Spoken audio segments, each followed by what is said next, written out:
Hello everyone, welcome to my channel Siri Natural Fitness. ಮತ್ತು ಮಧುಮೇಹ ಮತ್ತೆ ಶುಗರ್ ಇರೋ ಅಂತವ್ರಿಗೆ ತೂಕ ಇಳಿಸ್ಕೊಳ್ಬೇಕು ಅನ್ನೋದು ತುಂಬಾ ಇರುತ್ತೆ ಅಲ್ವಾ. ಸೊ ಅವ್ರ ತೂಕ ಇಳಿಸ್ಕೊಂಡ್ರೆ ಹೆಲ್ತಿ ಆಗಿರ್ತಾರೆ. ಜೊತೆಗೆ ಅವ್ರಿಗೆ ಶುಗರ್ ಲೆವೆಲ್ ಮತ್ತೆ ಮಧುಮೇಹ ನಾರ್ಮಲ್ ಆಗಬೇಕು ಅಂತ ಈ ಡ್ರಿಂಕ್ಸ್ ನ ತೋರಿಸ್ತಾ ಇದ್ದೀನಿ. ಈ ಡ್ರಿಂಕ್ಸ್ ನ ನೀವು ಡೈಲಿ ತಗೊಳ್ಳೋದ್ರಿಂದ ನಿಮಗೆ ಶುಗರ್ ಅನ್ನೋದು ಕಂಟ್ರೋಲ್ಗೆ ಬರುತ್ತೆ, ಅದು ನಾರ್ಮಲ್ ಆಗುತ್ತೆ.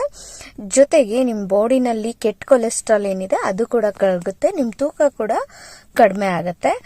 ಅದಲ್ಲದೆ ನಿಮಗೆ ಬ್ಯೂಟಿಗೆ ಮತ್ತೆ ಹೇರ್ಗೆ ಎರಡಕ್ಕೂ ತುಂಬಾ ಒಳ್ಳೇದು. ಸೊ ಅದೇನಂತ ನೋಡ್ಕೊಂಡು ಬರೋಣ ಬನ್ನಿ. ಅದಕ್ಕಿಂತ ಮುಂಚೆ ನೀವಿನ್ನೂ ಯಾರು ನಮ್ಮ ಚಾನಲ್ಗೆ ಸಬ್ಸ್ಕ್ರೈಬ್ ಆಗಿಲ್ಲ ಅಂದ್ರೆ ನಮ್ಮ ಚಾನಲ್ನ ಸಬ್ಸ್ಕ್ರೈಬ್ ಮಾಡ್ಕೊಳ್ಳಿ. ಹಾಗೆ ಪಕ್ಕದಲ್ಲಿ ಕಾಣ್ತಾ ಇರೋ ಬೆಲ್ ಬಟನ್ ನ ಪ್ರೆಸ್ ಮಾಡಿ ಆಲ್ ಆಪ್ಷನ್ಸ್ ಕ್ಲಿಕ್ ಮಾಡಿ. ಈ ತರ ಮಾಡೋದ್ರಿಂದ ನಾವು ಮಾಡೋ ಎಲ್ಲಾ ವಿಡಿಯೋಸ್ ನೋಟಿಫಿಕೇಶನ್ ನಿಮ್ಗೆ ಉಚಿತವಾಗಿ ಸಿಗುತ್ತೆ. ಇದಕ್ಕೆ ಬೇಕಾಗಿರೋದು ಎರಡೇ ಇಂಗ್ರೀಡಿಯೆಂಟ್ಸ್.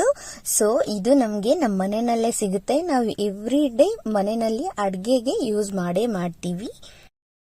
ಅದೇನಂದ್ರೆ ಜೀರಿಗೆ ಮತ್ತೆ ಕರಿಬೇವಿನ ಎಲೆ. ಸೊ ಇದು ಬಂದು ನಮ್ಮ ಆರೋಗ್ಯಕ್ಕಂತೂ ತುಂಬಾ ಅಂದ್ರೆ ತುಂಬಾನೇ ಒಳ್ಳೇದು. ಇದನ್ನ ಯಾವ ತರ ಮಾಡೋದು ಅಂತ ನೋಡೋಣ. ಮೊದಲಿಗೆ ಒಂದು ಪಾತ್ರೆನಲ್ಲಿ ನೀರ್ ತಗೊಳ್ಳಿ.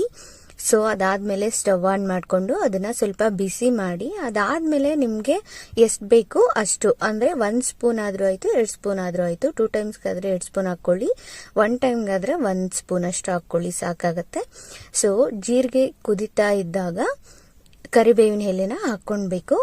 ಅದನ್ನು ಕೂಡ ಚೆನ್ನಾಗಿ ಕುದಿಸ್ಬೇಕು. ನೀವು ಎಷ್ಟು ಕುದಿಸ್ಬೇಕು ಅಂತ ಹೇಳಿದ್ರೆ, ನಿಮ್ಗೆ 2 ಗ್ಲಾಸ್ ನೀರ್ ತಗೊಂಡಿದ್ರೆ ಅದು 1 ಗ್ಲಾಸ್ ಆಗೋವರೆಗೂ ಕುದಿಸ್ಬೇಕಾಗತ್ತೆ.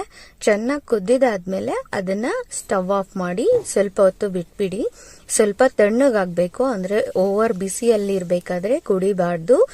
ಯಾವುದೇ ಡ್ರಿಂಕ್ಸ್ ಆದ್ರೂ ಅಷ್ಟೇ, ತುಂಬಾ ಬಿಸಿ ಇರ್ಬೇಕಾದ್ರೆ ಕುಡಿಯಕ್ ಹೋಗ್ಬೇಡಿ, ಅದರಿಂದ ಬೇರೆ ಪ್ರಾಬ್ಲಮ್ಸ್ ಆಗ್ತಾ ಇರತ್ತೆ ನಿಮ್ಗೆ. ಇನ್ನ ಕರಿಬೇವಿನ ಎಲೆಗಳಲ್ಲಿ ವಿಟಮಿನ್ ಎ, ಬಿ, ಸಿ ಮತ್ತು B12ಗಳು ಜಾಸ್ತಿ ಇರುತ್ತೆ. ಅದಲ್ಲದೆ ಕಬ್ಬಿಣ ಮತ್ತೆ ಕ್ಯಾಲ್ಸಿಯಂ ಪ್ರಮಾಣ ಕೂಡ ಹೆಚ್ಚಾಗಿ ಕರಿಬೇವಿನ ಎಲೆಗಳಲ್ಲಿ ಇರುತ್ತೆ. ಇದನ್ನ ನಾವು ಡೈಲಿ 4ರಿಂದ 5 ಎಲೆಗಳನ್ನ ಹಾಗೇನೂ ತಿನ್ಬಹುದು. ಸೊ ತುಂಬಾ ಒಳ್ಳೇದು ನಮ್ಮ ದೇಹಕ್ಕೆ. ನಮ್ಮ ಆರೋಗ್ಯ ಕೂಡ ತುಂಬಾ ಚೆನ್ನಾಗಿರುತ್ತೆ. ಜೊತೆಗೆ ನ್ಯಾಚುರಲ್ ಆಗಿ ರೋಗ ನಿರೋಧಕ ಶಕ್ತಿ ಕೂಡ ಹೆಚ್ಚುತ್ತೆ. ಮತ್ತೆ ನಮ್ಮ ದೇಹದಲ್ಲಿ ಸೇರ್ಕೊಂಡಿರೋ ಅನಗತ್ಯ ಕೊಬ್ಬುಗಳು ಅಂದ್ರೆ ಬ್ಯಾಡ್ ಕೊಲೆಸ್ಟ್ರಾಲ್ ನ ಕರಗಿಸಕ್ಕೆ ತುಂಬಾ ಸಹಾಯ ಮಾಡುತ್ತೆ. ಇದು ತೂಕ ಇಳಿಸ್ಕೊಳ್ಳೋರ್ಗಂತೂ ಅದ್ಭುತವಾದ ವಿಧಾನ.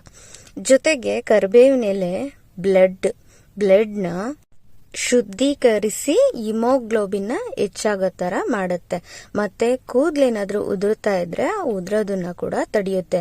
ಡೈಲಿ ಕರಿಬೇವನ್ನ ನಾವು ತಿನ್ಲೇಬೇಕು, ನಮ್ಮ ದೇಹಕ್ಕೆ ತುಂಬಾ ಅಂದ್ರೆ ತುಂಬಾ ಒಳ್ಳೇದು.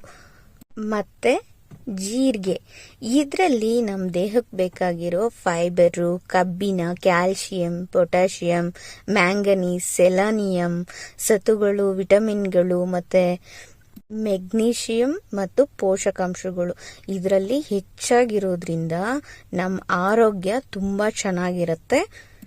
ಮಲಬದ್ಧತೆ ಸಮಸ್ಯೆನ ಜೀರಿಗೆ ನೀರು ಕುಡಿಯೋದ್ರಿಂದ ಈ ಮಲಬದ್ಧತೆ ಸಮಸ್ಯೆನ ದೂರ ಮಾಡಬಹುದು. ಮತ್ತೆ ಬಾಯಿ ಏನಾದ್ರೂ ಸ್ಮೆಲ್ ಬರ್ತಾ ಇದ್ರೆ ಜೀರಿಗೆನ ಚೆನ್ನಾಗಿ ಅಗಿಯೋದ್ರಿಂದ ಬಾಯಿ ಸ್ಮೆಲ್ ಕೂಡ ಬರಲ್ಲ, ತುಂಬಾ ಚೆನ್ನಾಗಿರುತ್ತೆ. ಮತ್ತೆ ಜೀರಿಗೆ ನೀರು ಬಂದು ಮಹಿಳೆಯರಿಗೆ ಎಸ್ಪೆಷಲಿ ಪೀರಿಯಡ್ ಟೈಮಲ್ಲಿ ಅದನ್ನ ಕುಡಿಯೋದ್ರಿಂದ ಸೊಂಟ ನೋವು, ಹೊಟ್ಟೆ ನೋವು ಮತ್ತೆ ಮೈಕೈ ನೋವೆಲ್ಲ ಬರುತ್ತೆ ಅಲ್ವಾ, ಆ ನೋವನ್ನೆಲ್ಲ ಹೋಗಿಸ್ಕೊಳ್ಬಹುದು. ಸೊ ಇದು ಯಾವ ಟೈಮಲ್ಲಿ ಕುಡಿಬೇಕು ಅನ್ನೋದನ್ನ ನಾನಿವಾಗ ತೋರಿಸ್ತಾ ಇದ್ದೀನಿ. ಫಸ್ಟ್ ಇದನ್ನ ಒಂದು ಲೋಟಗೆ ಸರ್ವ್ ಮಾಡ್ಕೊಳ್ಳಿ. ಅದಾದ್ಮೇಲೆ ನೀವು ಖಾಲಿ ಹೊಟ್ಟೆನಲ್ಲೂ ಕುಡಿಬಹುದು, ಇದನ್ನ ಊಟ ಆದ್ಮೇಲೂ ನೀವು ಕುಡಿಬಹುದು. ಸೊ ಒಂದಿನಕ್ಕೆ 3 ಗ್ಲಾಸ್ ಅಷ್ಟು ಕೂಡ ನೀವು ತಗೊಳ್ಬಹುದು. ಲೈಕ್ ಕಾಫಿ ತಗೊಳ್ತಿರಲ್ವಾ, ಅದೇ ರೀತಿ ಒಂದ್ ದಿನದಲ್ಲಿ 3 ಟೈಮ್ ತಗೊಳ್ಬಹುದು. ಯಾವುದೇ ರೀತಿ ಪ್ರಾಬ್ಲಮ್ ಇಲ್ಲ. ಇದು ಯಾವ ಏಜ್ ಅಲ್ಲಿ ಇರೋರು ತಗೊಳ್ಬೇಕು ಅನ್ನೋದು ಇಲ್ಲ, ನೀವು ಚಿಕ್ಕ ಮಕ್ಕಳಿಂದ ದೊಡ್ಡ ಏಜ್ ಆಗಿರೋವರೆಗೂ ತಗೊಳ್ಬಹುದು. ತುಂಬಾ ಒಳ್ಳೇದು ನಮ್ಮ ದೇಹಕ್ಕೆ. ಸೊ ಆರೋಗ್ಯವಾಗಿ ಕೂಡ ಇರಬಹುದು. ವೆಯ್ಟ್ ಲಾಸ್ ಕೂಡ ತುಂಬಾ ಚೆನ್ನಾಗಿ ಆಗತ್ತೆ ಇದರಿಂದ. ಜೊತೆಗೆ ಶುಗರ್ ಲೆವೆಲ್ ಕೂಡ ನಾರ್ಮಲ್ ಆಗ್ತಾ ಹೋಗುತ್ತೆ. ಯಾರೆಲ್ಲ ಮಧುಮೇಹದಿಂದ ಬಳಲ್ತಾ ಇರ್ತೀರಲ್ವಾ ಅವರೆಲ್ಲ ಡೆಫಿನೆಟ್ಲಿ ಈ ಡ್ರಿಂಕ್ ನ ಯೂಸ್ ಮಾಡಲೇಬೇಕು. ಈ ಡ್ರಿಂಕ್ಸ್ ನ ಯೂಸ್ ಮಾಡಿದೀರಾ ಅಂದ್ರೆ ಆಲ್ಮೋಸ್ಟ್ ನಿಮ್ಗೆ ಕಂಟ್ರೋಲ್ಗೆ ಬರುತ್ತೆ. ಜೊತೆಗೆ ನಿಮ್ಗೆ ಫ್ಯಾಟ್ ಏನಿದೆ ಕೊಬ್ಬು ಅದನ್ನ ಕರಗಿಸುತ್ತೆ. ಈಸಿಯಾಗಿ ನೀವು ಮನೇಲಿ ಮಾಡ್ಕೊಂಡು ಕುಡಿಯುವಂತ ಡ್ರಿಂಕ್ ಇದು. ಸೊ ನಿಮ್ ಬ್ಯಾಡ್ ಕೊಲೆಸ್ಟ್ರಾಲ್ ಏನಿದೆ ಅದನ್ನೆಲ್ಲ ಕರಗಿಸಿ ನಿಮ್ಗೆ ವಿತಿನ್ 1 ವೀಕ್ ಅಲ್ಲಿ 1 kg ಅಥವಾ 2 kg ಅಷ್ಟು ತೂಕನ ಇದು ಕಡಿಮೆ ಮಾಡುತ್ತೆ. ನೀವು ಒಂದ್ಸಲಿ ಇದನ್ನ ಟ್ರೈ ಮಾಡಿ, ನಿಮ್ಗೆ ಇಷ್ಟ ಆಗೇ ಆಗತ್ತೆ ಅಂತ ಅನ್ಕೊಂಡಿ. ಫ್ರೆಂಡ್ಸ್, ಈ ವಿಡಿಯೋ ನಿಮ್ಗೆ ಇಷ್ಟ ಆಗ್ತಾ ಇದ್ರೆ ವಿಡಿಯೋಗೆ ಒಂದು ಲೈಕ್ ಮಾಡಿ, ಹಾಗೆ ನಿಮ್ ಫ್ರೆಂಡ್ಸ್ ಅಂಡ್ ಫ್ಯಾಮಿಲಿ ಜೊತೆ ಶೇರ್ ಮಾಡಿ. ಇನ್ನು ಯಾರಾದ್ರೂ ಸಬ್ಸ್ಕ್ರೈಬ್ ಆಗಿಲ್ಲ ಅಂದ್ರೆ ಸಬ್ಸ್ಕ್ರೈಬ್ ಕೂಡ ಮಾಡ್ಕೊಳ್ಳಿ. ನಾನು ನೆಕ್ಸ್ಟ್ ಇನ್ನೊಂದು ಒಳ್ಳೆ ವಿಡಿಯೋನಲ್ಲಿ ಸಿಗ್ತೀನಿ. ಅಲ್ಲಿವರೆಗೂ ಥ್ಯಾಂಕ್